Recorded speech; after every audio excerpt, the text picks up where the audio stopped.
In this factoring lesson, we're going to talk specifically about factoring using the AC method. Okay, so far in our factoring videos, we've talked about factoring out a greatest common factor, and if I have four terms, how to factor an expression by grouping. If you don't know how to do those two methods, you can go back and look at factoring part 1. In this video, we're going to look at primarily quadratic trinomials. So those are three terms, and we want to know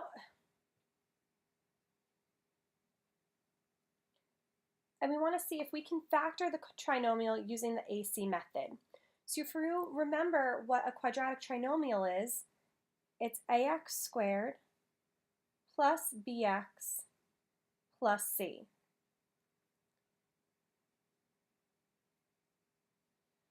So for a quadratic trinomial, we want to find what two real numbers that will multiply to the product AC and add to the value of b.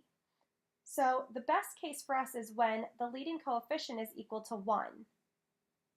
These are the easiest types of problems, because then all we do is go right into this little formula here once we find those two real numbers.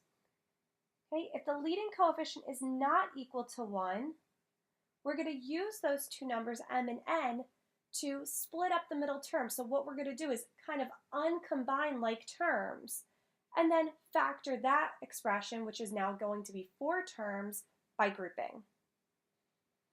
Okay, so our first example are examples where the leading coefficient is equal to 1. So I have x squared plus 2x minus 15. Okay, I like to use this little chart. You do not have to do this, but it works for me and it helps keep me organized. So a here again is 1. C is negative 15. So 1 times negative 15 is negative 15. My b value is 2. So I need two numbers that are going to multiply to negative 15 and add to a positive 2. So those two numbers are going to be 5 and negative 3. So those are my values m and n. Okay, they multiply to a times c and they add to b. So since my leading coefficient is equal to 1, I just have to put them into the formula, x plus 5 times x minus 3. Okay, remember, since multiplication is commutative and associative, I could have also written x minus 3 times x plus 5. As long as the signs of the numbers are correct, it doesn't matter which factor you put first. Okay, let's try again with the second example. Okay, a times c is positive 24, b is a negative 10. So since I need to multiply to a positive number and add to a negative number, both of my numbers that I choose have to be negative numbers. In this case, they're going to be negative 6 and negative 4. Okay, they're going to multiply to be a positive 24 and add to be a negative 10. So again, we need to just be careful that we're looking at the signs of our numbers. That's why, again, this little chart here with the A, C, and B may help you, especially when you first start doing these factoring problems. X minus 6, x minus 4, and we are all done. Okay, last example. I need to multiply to be a 1 and add to be a 5. That's obviously impossible. There's no way I'm going to multiply to be 1 and add to be 5. So since this expression cannot be factored, it's prime. Okay, just like a prime number, we can't do a factorization tree for a prime number. Okay, now let's look at the more interesting examples, and that's when a is not equal to 1. So we start off the exact same way. So again, this is where this little chart may help. Okay, a times c here is negative 24, and b is a positive 2. So what two numbers are going to multiply to a negative 24 and add to a positive 2? So that's going to be a positive 6 and a negative 4.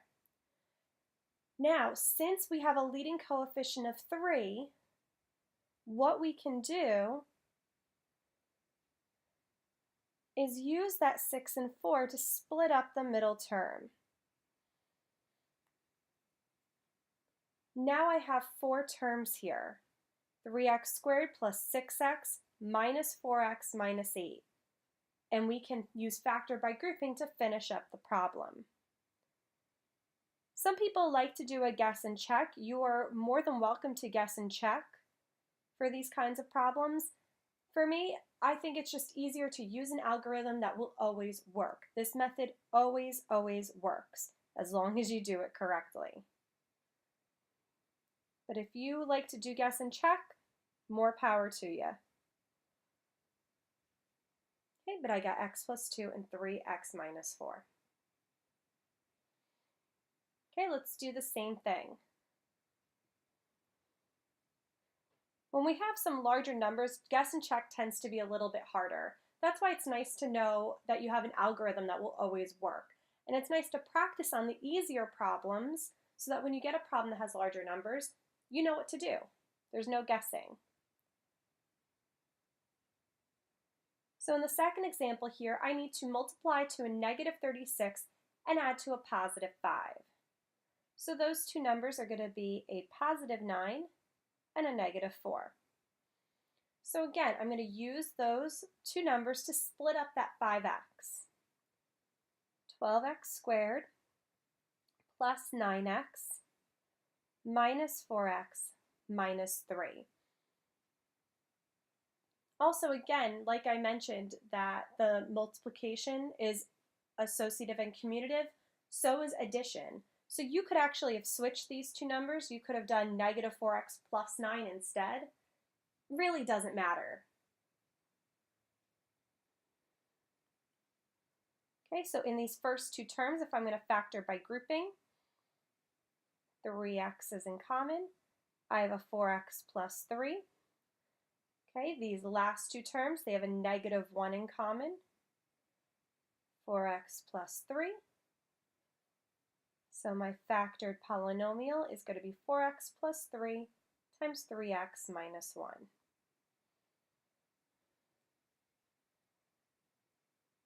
Okay, one last example here. Okay, I need to multiply to an 8 and add to a 9.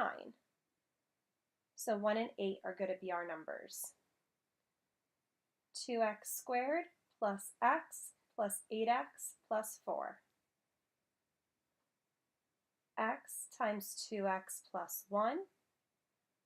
4 times 2x plus 1. So I have 2x plus 1 times x plus 4. Okay, same algorithm. No matter what the signs of my numbers are, no matter what order I write those numbers, when I split that middle term, I split it and then I'm factoring by grouping, which we know from the previous lesson. Okay, a few more examples. So one thing to be very careful of is that we do not forget the very first rule of factoring. Our very first strategy is to factor out a greatest common factor. Sometimes, as we saw in the first lesson, that's all we need to do, and then we have a factored polynomial. Okay, but now we're going to look at polynomials that can be factored further. So let's take a look at these three examples. So in the first one, we have x cubed minus 4x squared plus 3x. If I look at each of these terms, I notice that they all have an x in common. So that's where I'm going to start. I'm going to factor out the common factor of x. And I'm left with x squared minus 4x plus 3. So now we want to check and make sure that that is completely factored. If it's not, we're going to continue to factor. Since this is a quadratic trinomial, I'm going to see if the AC method fits. So I'm going to look for two numbers that are going to multiply to positive 3 and add to a negative 4. Okay, two numbers do accomplish that, which are negative 3 and negative 1. So this x we've already factored out, just gets brought down. And I'm going to continue to factor this polynomial here into x minus 3 times x minus 1. Next example, we're going to do the same thing. First look to see if there's a greatest common factor. Okay, if I look at these three terms, I notice that my greatest common factor here is going to be a 5x squared. And I'm left over with x squared plus 3x minus 18. So again, I have a quadratic trinomial. I'm going to see if I could factor it using the AC method. So are there two numbers that multiply to negative 18 and add to a positive 3? Yes, there are. Negative 6 and 3. Whoops, nope, positive 6 and negative 3. So again, that's why having this little chart helps me at least make sure I have my signs correctly. The 5x squared gets brought down. Since again, this is a leading coefficient of 1, I could just plug in the numbers into the formula.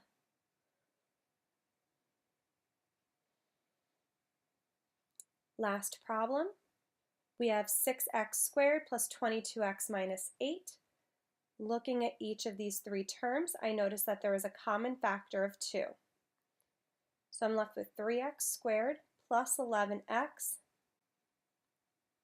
minus 4.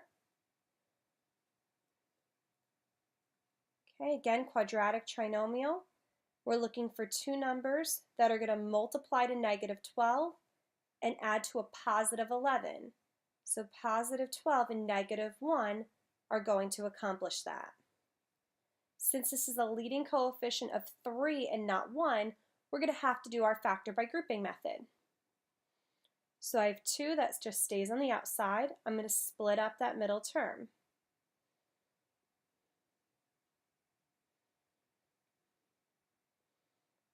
Okay, and then factor by grouping for the rest. So I have a 3x times an x plus 4, a negative 1 times an x plus 4. So I have my 2 on the outside from above, x plus 4, and then 3x minus 1.